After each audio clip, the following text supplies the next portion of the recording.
महाभारत काल में लगभग 5,500 वर्ष पहले एक महान आत्मा का अवतरण हुआ जिसे हम भीम पौत्र बर्बरीक के नाम से जानते हैं। महिसागर संगम स्थित गुप्त क्षेत्र में 9 दुर्गाओं की सात्विक और निष्काम तपस्या कर बर्बरीक ने दिव्य बल और 3 तीर व धनुष प्राप्त किए। कुछ वर्ष उपरांत कुरुक्षेत्र में उपलब्ध नामक स्थान पर युद्ध के लिए कौरव और पांडवों की सेना एकत्रित हुई। युद्ध का संघनाद होने ही वाला था कि यह वृत्तांत बर्बरीक को ज्ञात हुआ और उन्होंने माता का आशीर्वाद ले युद्ध भूमि की तरफ प्रस्थान किया। उनका इरादा था कि युद्ध में जो भी हारेगा उसकी सहायता करूंगा। भगवान श्री कृष्ण को जब यह वृत्तांत ज्ञात हुआ तो उन्होंने सोचा कि ऐसी स्थिति में युद्ध कभी समाप्त नहीं होने वाला है। अतः उन्होंने ब्राह्मण का वेश धारण कर बर्बरीक का मार्ग रोककर उनसे पूछा कि आप कहाँ प्रस्थान कर रहे हैं। बर्बरीक ने अपना ध्येय बताया कि वह कुरुक्षेत्र में जाकर अपना कर्तव्य निर्वाह करेंगे और इस पर ब्राह्मण रूप में श्री कृष्ण ने उन्हें अपना कौशल दिखाने को कहा।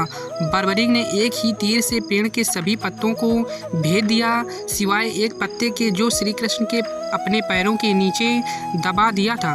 बर्बरीक ने ब्राह्मण रूपी श्री कृष्ण से प्रार्थना की कि वह अपना पैर पत्ते के ऊपर से हटाएं वरना आपका पैर घायल हो सकता है। श्री कृष्ण ने अपना पैर हटा लिया व बर्बरीक से एक वरदान मांगा। बर्बरीक ने कहा, हे यजमान, आप जो चाहें मांग सकते हैं, मैं वचन का पूर्ण पालन करूंगा। ब्राह्मण रूपी श्री कृष्ण ने शीश दान मांगा। यह सुनकर बर्बरीक तनिक भी विचलित नहीं हुए, परंतु उन्होंने श्री कृष्ण को अपने वास्तविक रूप में दर्शन देने की बात की, क्योंकि कोई भी साधारण व्यक्ति यह दान नहीं मांग सकता। तभी श्री कृष्ण ने अपने वास्तविक रूप में प्रकट हुए। उन्होंने महाबली त्यागी तपस्वी वीर बर्बरीक का मस्तक रणचंडिका को भेंट करने के लिए मांगा और साथ ही वरदान दिया कि कलयुग में तुम मेरे नाम से जाने जाओगे, मेरी ही शक्ति तुम में निहित होगी, देवगण तुम्हारे मस्तक की पूजा करेंगे। जब तक ये पृथ्वी नक्षत्र चंद्रमा तथा सूर्य रहेंगे तब तक तुम लोगों के द्वारा मेरे श्री श्याम रूप में पूजनीय रहोगे। मस्तक को अमृत से खींचा और अजर अमर कर दिया जाएगा।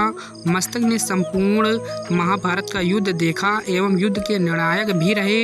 युद्ध के बाद महाबली बर्बरीक श्री कृष्ण से आशीर्वाद लेकर अंतर्ध्यान हो गए।